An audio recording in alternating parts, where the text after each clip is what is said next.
RKB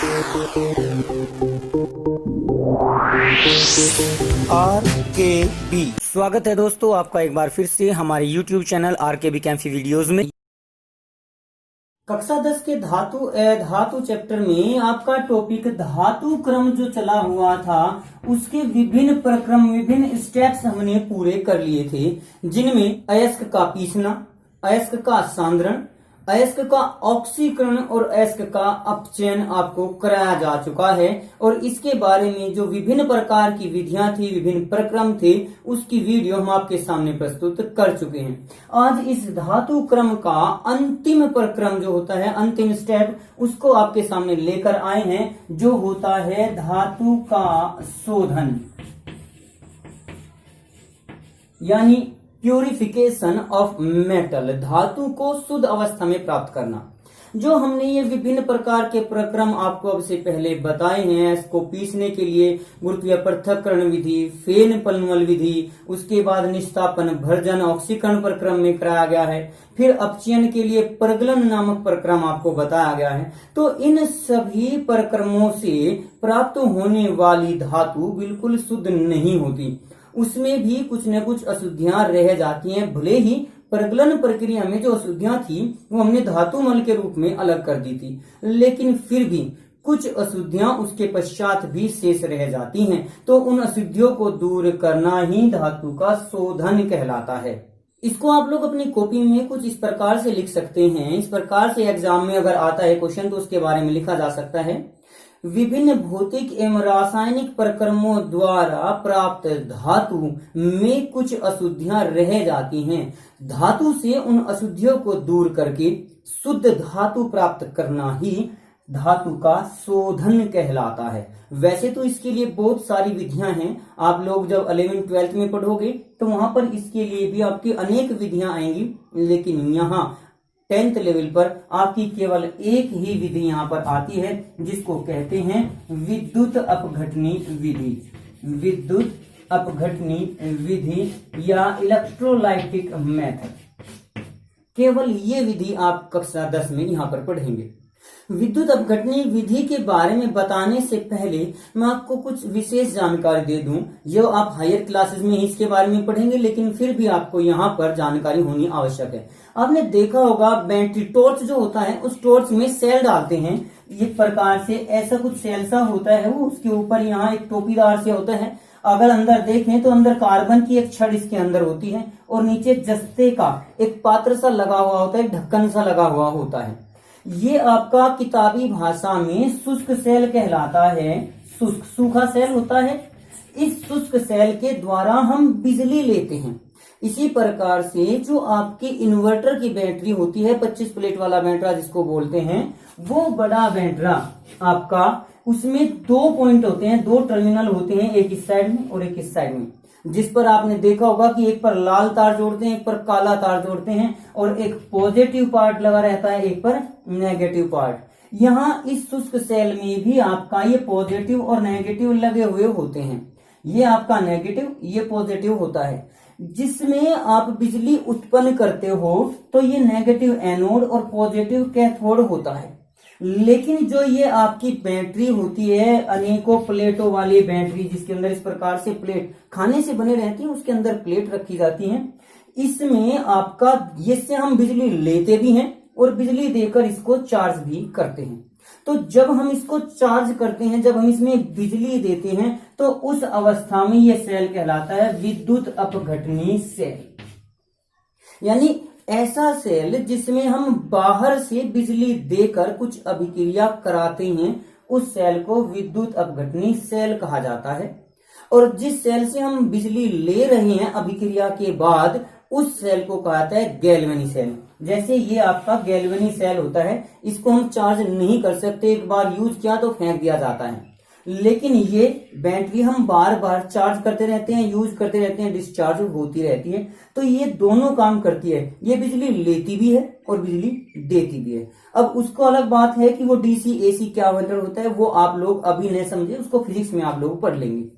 तो यहाँ पर जब इस सेल में विद्युत धारा दी जाती है तो इस सेल को विद्युत अपघटनी सेल कहा जाता है। इसके अंदर जो हम H2SO4 अम्ल तेजाब वगैरह भरते हैं उसको कहा जाता है विद्युत अपघट्य, विद्युत अपघट्य कहा जाता है। और जिस पर आपका पॉजिटिव पार्ट होता है, जब हम इसको चार्ज कर रहे होते हैं तो ये पार्ट कहलाता है एनोड और जो नेगेटिव पार्ट है वो कहलाता है कैथोड। किताबी भाषा में उस छड़ को जहां पर आप काला तार जोड़ते हैं, इस पर नेगेटिव पॉइंट लिखा होता है, वो कैथोड कहलाता है और ये कहलाता है एनोड। हायर क्लासेस में 11वीं 12वीं में जाने के बाद इसकी परिभाषाएं भी आपको पढ़ने को मिलेंगी, लेकिन यहाँ पर विद्युत अपघटनी विधि समझाने के लिए मुझे आपको थोड़ा सा ये बताना आवश्यक था। तो इस पदार्थ को जो इसके अंदर भरा जाता है उसे क्या कहते हैं? विद्युत अपघट्य कहते हैं। और इसके अंदर विभिन्न प्रकार के आयन उपस्थित होते हैं और आयनों के बारे में आप पिछली वीडियोस में पढ़ चुके हैं। तो आइए शुरू करते हैं अब इस विद्युत अपघटनी विधि को। तो इस विद्युत अपघटनी विधि में हम जो आपको बताएंगे इस चित्र के अनुसार उसी को आपको लिखना भी होगा। वैसे मैं दोनों बातें आपको साथ साथ बताता रहूंगा, उसके बाद एक बार फिर से रिपीट भी कर दूंगा। तो देखिए ये एक बाहरी सेल होता है जिसमें ये एनोड ये कैथोड मान लिया जाता है। अब जैसे ही इसको हम तार के द्वारा जोड़ते हैं इन इलेक्ट्रोडों से, तो ये इलेक्ट्रोड हैं क्या? देखिए जब हम विद्युत अपघटनी विधि द्वारा किसी धातु का शोधन करते हैं तो उसमें हम एक विद्युत अपघटनी सेल का प्रयोग करते हैं, विद्युत अपघटनी सेल का प्रयोग, जिसमें आपकी अशुद्ध धातु की छड़ तो एनोड का कार्य करेगी। ये जो छड़ है वो अशुद्ध धातु की छड़ होगी, अशुद्ध धातु की छड़, और मुख्यतः बहुत मोटी छड़ ये ली जाती है। जबकि जो शुद्ध धातु की छड़ होगी वो आपकी करती है कैथोड का कार्य। कैथोड अभी मैंने आपको बताया था कि कैथोड नेगेटिव होता है जबकि एनोड पॉजिटिव पार्ट होता है इस बैटरी का। तो यहां पर इसका फायदा क्या होगा वो भी आपको बताऊंगा। तथा विद्युत अपघट्य के रूप में यहां पर हम भर देते हैं विद्युत अपघट्य। अब विद्युत अपघट्य के रूप में हम धातु के लवण का जलीय विलयन भर देते हैं, लवण का विलयन इसमें ले लिया जाता है। जैसे कि हम मान के चलिए कि ये कॉपर धातु को शुद्ध कर रहे हैं, तो ये तो अशुद्ध कॉपर, ये आपकी शुद्ध कॉपर, यहाँ पर जो कैथोड होगा ये वाला शुद्ध कॉपर, और यहाँ इसके बीच में जो विलयन होगा वो विलयन भर देते हैं कॉपर सल्फेट CuSO4 का। तो इस प्रकार से आप लिख सकते हैं। दोबारा से अब मैं आपको बता रहा हूं कैसे लिखेंगे। इस विधि में हम एक विद्युत अपघटनी सेल का प्रयोग करते हैं जिसमें अशुद्ध धातु की मोटी छड़ एनोड का तथा शुद्ध धातु की बारीक छड़ कैथोड का कार्य करती है। विद्युत अपघट्य के रूप में जिस धातु को शुद्ध करना है उसी धातु के लवण का जलीय विलयन ले लिया जाता है।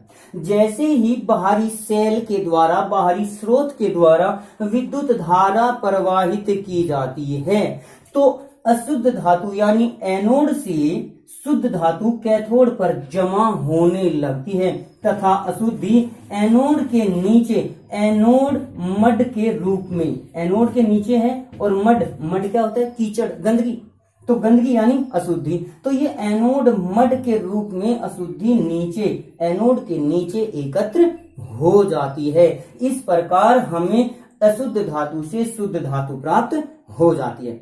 एक्चुअल में जब आप इसका चित्र बनाएंगे तो इसमें थोड़ा सा यहाँ पर कुछ इस प्रकार से कर देना और यहाँ इसको यहाँ इस प्रकार से जमा कर देना, जिससे तात्पर्य क्या है कि यहाँ से तो ये धातु कट गई, अशुद्धि नीचे बैठ गई और शुद्ध धातु इस पर जमा हो गई।